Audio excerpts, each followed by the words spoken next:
మనకి సనాతన ధర్మంలో గమనించవలసినటువంటి ఒక అద్భుతమైన విశేషము ద్యోతకమవుతుంది. ఒకే పరబ్రహ్మము సృష్టి చేస్తుంది. అప్పుడు ఆయనకి బ్రహ్మ అని పేరు. ఆయనే స్థితికారుడై లోకములను రక్షిస్తాడు. అప్పుడు ఆయన పేరు విష్ణువు. అదే పరబ్రహ్మము ఈ జీవులనన్నిటినీ తలలోకి లయం చేసుకుంటాడు. అప్పుడు ఆయన పేరు హరుడు. చాలామంది సృష్టి దగ్గర స్థితి దగ్గర ఏ విధమైనటువంటి అపోహకి లోనుకారు. కానీ లయము అనేటప్పటికీ అదేదో చంపేసేటటువంటి ప్రక్రియ అనుకుంటారు. కానీ ఎప్పుడూ జ్ఞాపకం పెట్టుకోవలసిన విషయం ఒకటి ఉంటుంది. ఈశ్వరుని యొక్క క్రియాకలాపమునందు కారుణ్యము వినా మరొకటి ఉండదు. సృష్టి చేయడంలో కారుణ్యం. అయ్యో వీడికి ఒక శరీరం ఇచ్చాను, ఈ శరీరంతో శాస్త్రాన్ని గురువుని ఆధారం చేసుకొని భక్తితో కూడినటువంటి కర్మాచరణము చేసి భక్తితో కూడినటువంటి కర్మాచరణము చేత ప్రీతి పొందిన భగవంతుని యొక్క అనుగ్రహము చేత ఇయ్యబడినటువంటి వైరాగ్యము వలన పాత్రతను పొంది ఆ పాత్రత చిత్తశుద్ధిగా మారితే చిత్తశుద్ధి వలన జ్ఞానమును పొంది ఆ జ్ఞానము వలన ఇక మళ్లీ పుట్టవలసిన అవసరం లేని పునరావృత్తి రహిత శాశ్వత శివ సాయుధ్య స్థితిని పొందమని శరీరం ఇచ్చాడు. కానీ మళ్లీ మళ్లీ సంసార లంపటంలో ఇరుక్కుపోయి పరబ్రహ్మమును పొందగలిగినటువంటి స్థితిని మనం కోల్పోతే వీడు ఎటూ పొందలేడు. ఇన్ని లక్షల జన్మలెత్తి పునరపి జననం పునరపి మరణం పునరపి జననీ జఠరీ శయనం ఇహ సంసారే బహుదుస్తారే కృపయాపారే పాహిమురారే అంటారు శంకర భగవత్పాదులు భజగోవిందంలో.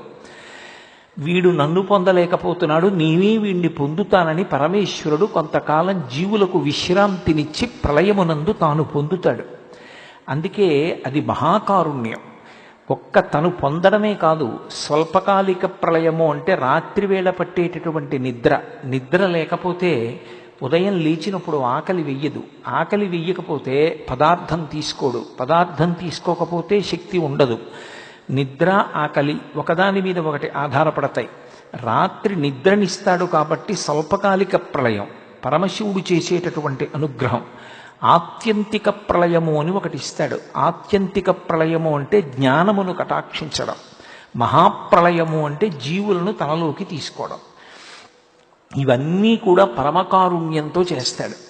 అందుకే సృష్టికర్తగా స్థితికర్తగా ప్రళయకర్తగా 3 రూపాలలో ఆయన ఏది చేసినా కేవలము కారుణ్యముతో చేస్తాడు తప్ప ఆయన చేసేటటువంటి పనుల యందు ఆగ్రహం అనేటటువంటి మాట ఎన్నడూ ఉండదు. ఈ 3 కలగలిసినటువంటి పదార్థం ఏది ఉన్నదో దానినే పరబ్రహ్మమని పిలుస్తాం.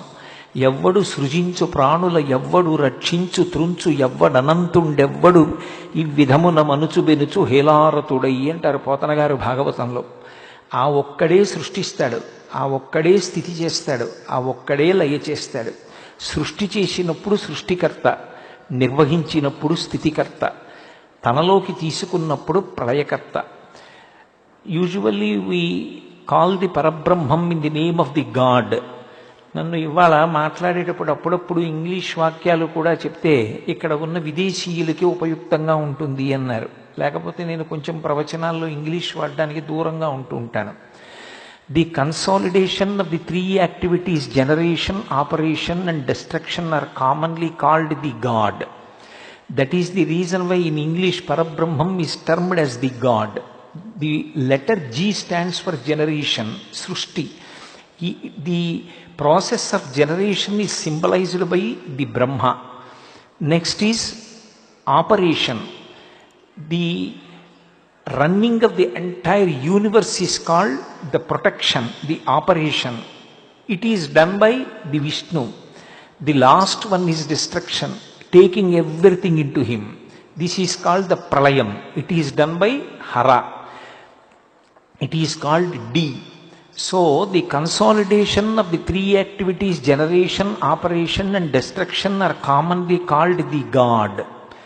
ఈ సృష్టి స్థితి లయ చేసేటటువంటి పరమేశ్వరుడు మీరు జాగ్రత్తగా గమనిస్తే సనాతన ధర్మంలో బ్రహ్మ విష్ణు మహేశ్వరులుగా మాత్రమే ఉండడు.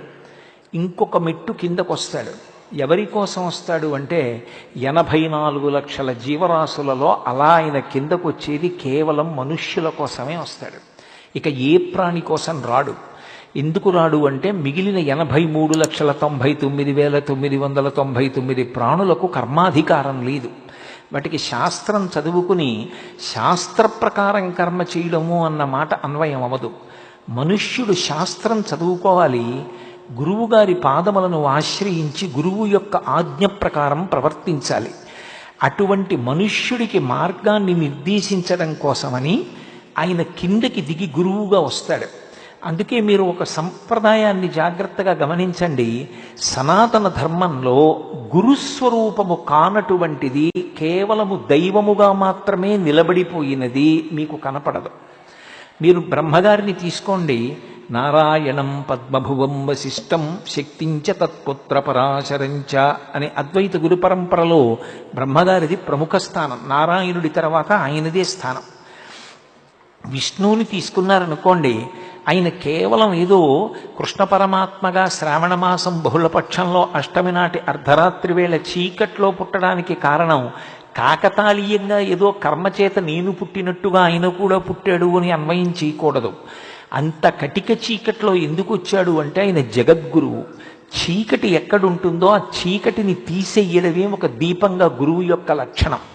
అందుకే కృష్ణ భగవానుడే భాగవతంలో ఒక చోట తన గురువైన సాందీపని మహర్షి గురించి చెప్తూ, తిరివి అజ్ఞానతిమిర ప్రదీపమొగుచు అవ్యయంబగు బ్రహ్మంబుననుభవించి భరిత సత్వుండు సత్కర్మ నిరతుడతుల భూసుర శ్రేష్ఠుడలగుండు బుధనుతుండు అంటాడు.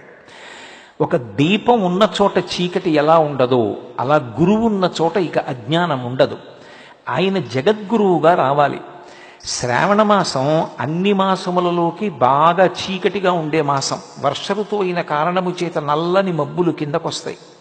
బహుళపక్షం మరింత చీకటి, అష్టమి మధ్యలో తిథి మరింత చీకటి, అర్ధరాత్రి కటిక చీకటి, ఇంకా అంతకన్నా చీకటి ఉండడానికి తిథి ఇంకొకటి లేదు.